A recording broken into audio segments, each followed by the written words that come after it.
चलो look at the board. देखो question number 9 is a circus artist climbing a 20 metre long rope. एक circus का artist है जो एक रोप पर चल रहा है। अब रोप कैसे बनी है? ये रोप यहाँ से यहाँ ग्राउंड से लेकर टॉप तक एक टावर है उस पर बनी हुई। देखो तो long rope which is the tightly stretch and tight the top of vertical Paul. एक पॉल है, ये पॉल बना दिया, मतलब एक खंबा बना है, यहाँ पर एक रोप एक रस्सी बनी है और रस्सी कहाँ तक बनी है? ग्राउंड तक, नीचे तक आ रही है वो, मतलब एक स्ट्रेच इस टाइप से बनी है कि नीचे तक वो यहाँ से यहाँ तक रस्सी आ रही है, जिसकी लेंथ कितनी है? 20 मीटर। ठीक है। Tight the top of the vertical pole और the ground, find the height of the pole. तो हमें ये हाइट फाइंड करना है। तो ये हाइट क्या है? AB के रूप में जो पॉल है उस पॉल की हाइट हमें बताना है। ठीक है। If the angle made by the rock with the ground level 30 degree, अगर एंगल 30 डिग्री है तो उसके बेस पर हमें फाइंड करना है। अब ध्यान से समझना। तो हम यहाँ देखेंगे कि इस ट्राइंगल में यहाँ पर ये पॉल है और यहाँ से यहाँ तक ये एक रॉक बनी है, रस्सी बनी है जो कि 20 मीटर की है। तो ये क्या हो गया? हाइपोटेन्स। और हमारा एंगल यहाँ आ रहा है, थीटा यहाँ आ रहा है, तो इसी के सामने वाला ये अपोजिट है और ये क्या है? एडजेसेंट।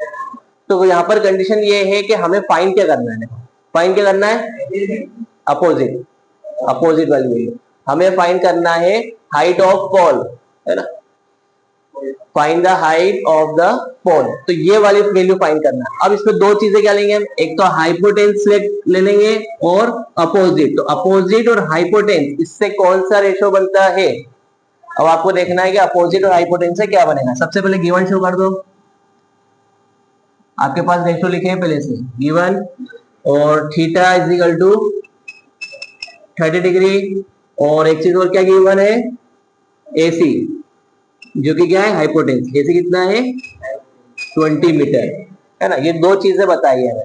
तो हमने देखा कि ये हाइपोटेंस है और ये अपोजिट है। तो अपोजिट और हाइपोटेंस के बेस पर क्या बनता है? कौन सा साइन? तो अपोजिट और हाइपोटेंस, उससे क्या बनता है? साइन थीटा है ना, ये बनता है। अब हमने क्या करा? पहले हम इसके बेस पर ये लिखते थे, अब हमें इस बेस पर उसका रेशो बताना है कि क्या बनना है। तो साइन थीटा हो गया, इसका मतलब साइन 30। थीटा क्या है यहाँ पर? 30 डिग्री का। तो वैल्यू रख देंगे इसके। देखो तो sine 30 is equal to opposite. तो अपोजिट की वैल्यू क्या है? AB, AB से बना है, और हाइपोटेंसिस से बन रहा है AC से। ठीक है, यहां तक तो हमने कर लिया। देखो साइन थीटा कैसा आया? इस बेस पर अपोजिट और हाइपोटेंसिस साइन थीटा बनाया और थीटा की वैल्यू 30 डिग्री ऑलरेडी गिवन है।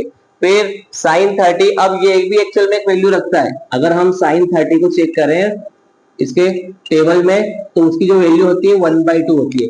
ये टेबल आपको याद करना रहेगी, है ना। तो साइन 30 की वैल्यू क्या रहेगी? 1/2।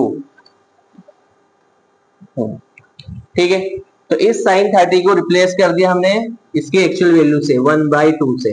और AB की वैल्यू हमें नहीं मालूम, सेम रहेगा। AC क्या है? 20, AC 20। ठीक है, अब यहाँ पर हम कर देंगे क्रॉस मल्टीप्लाई, 20 का इधर कर देंगे और ये काम करो, इस 20 को इधर लिया तो क्या हो जाएगा? ये 21 जा 20 और अपॉन में 2 आ जाएगा, और यहाँ क्या बचेगा? AB। ठीक है, क्या करा? इस 20 को जो कि RHS में था अभी डिवाइड के फॉर्म में, RHS से LHS में आ गया तो मल्टीप्लाई हो गया, और मल्टीप्लाई किससे करा? 1 से। तो अब ये आ गया 20/2। 2 की टेबल में 20 आता है कितनी बार में? 10 बार में। तो AB कितना आ गया? 10 मीटर, और ये हमारी हाइट है। तो इसका ये पॉल की हाइट है, ये आंसर है इसका। तो आंसर कैसे लिखेंगे? हाइट ही पूछा ना, तो height of pole is 10 metre है ना। तो इसकी रॉप 20 मीटर की है, तो यहां से यहां तक की जो वैल्यू है वो 10 मीटर की है। तो इसका आंसर आ गया। इसको अच्छे से देखो और समझो। देखो next question, question number 10 chapter से है। देखो the length of the tangent from a point. Tangent क्या होती है? एक सर्कल है और उस पे 1 पॉइंट पर लाइन टच होती है, एक स्ट्रेट लाइन, वो टेंजेंट लाइन होती है ना। A मतलब टेंजेंट लाइन A पॉइंट पर आ रही है at the distance 5 from the circle. अब यहां से जो लाइन आ रही है, देखो ये 5 सेंटीमीटर की डिस्टेंस पर है और ये सेंटर से, और द सर्कल इज 4 सेंटीमीटर, और सर्कल की इस पॉइंट से यहाँ तक कितना है 4 सेंटीमीटर। तो find the radius of the circle, तो रेडियस बताना है, यहाँ से यहाँ तक बताना है।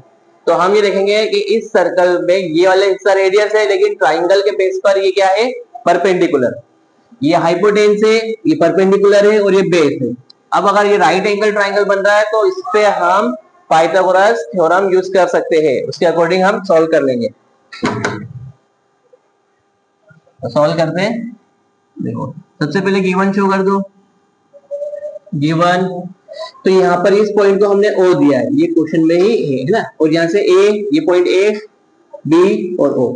तो सर तो given A B is equal to 4 centimetre और O B is equal to 5 centimetre, ठीक है। और रेडियस है जो क्या है ओ ए, उसे हमें फाइंड करना है। अब पाइथागोरस का फॉर्मूला लगा देंगे। तो अकॉर्डिंग टू पाइथागोरस,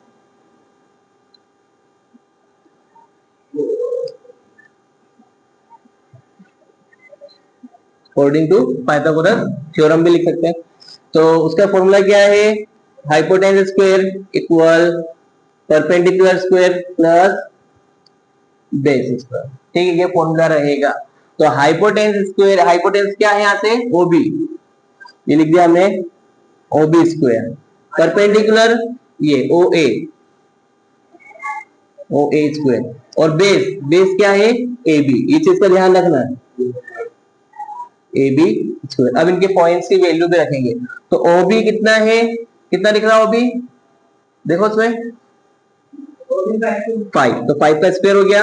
ओ ए जिसे हमें फाइंड करना है, जो रेडियस बनी है वो रेडियस के रूप में ओ ए जिसे फाइंड करना है। अब वो वैल्यू तो है ही नहीं, तो हमने उसको सेम ऐसे ही रख दिया। फिर ए बी कितना है 4 सेंटीमीटर, ठीक है। अब इनके स्क्वायर सॉल्व कर लेंगे। तो 5 का स्क्वायर, 5 में 5 का मल्टीप्लाई है ना, मल्टीप्लाई बाय इटसेल्फ। तो 5 5 जा क्या होगा 25, और ये सेम रहेगा ओ ए स्क्वायर प्लस 4 का स्क्वायर है 4 4 जा 16, गुड।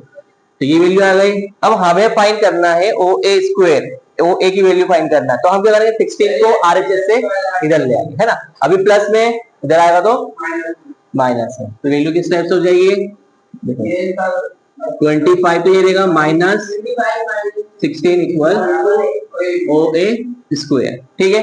तो 25 में 16 माइनस करो, कितना रिमेनिंग बचेगा, कितना लेफ्ट है बताओ, 25 माइनस 16 9 बचा, ठीक है।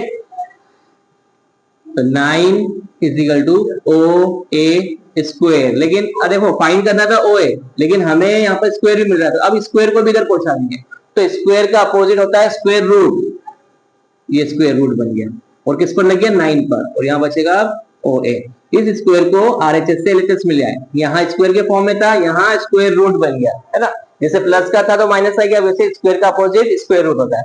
तो रूट 9 का स्क्वायर रूट क्या होगा, रूट 9 के क्या होगा इसकी वैल्यू, इसकी वैल्यू तो आपको मालूम होगी, है ना। तो इसकी वैल्यू क्या आ जाएगी 3।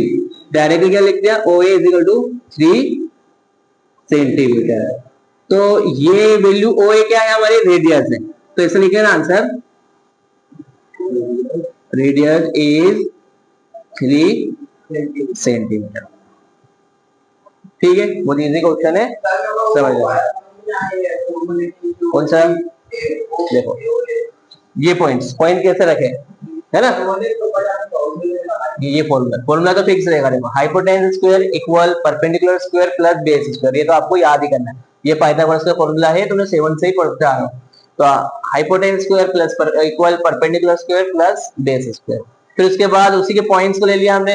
तो हाइपोटेन्यूस किससे बना, ओबी से, परपेंडिकुलर ओ ए से, और बेस ए बी से। फिर उसकी वैल्यू रख दी। तो यहाँ पर वैल्यू हम क्या फाइंड कर रहे हैं, ओ ए की, और जो कि रेडियस है। तो उसको फाइंड करने के लिए बाकी सबको हमने आरएचएस से एलएचएस से पहुंचा दिया। तब जब सॉल्व होने पर हमें क्या मिला 3 सेंटीमीटर।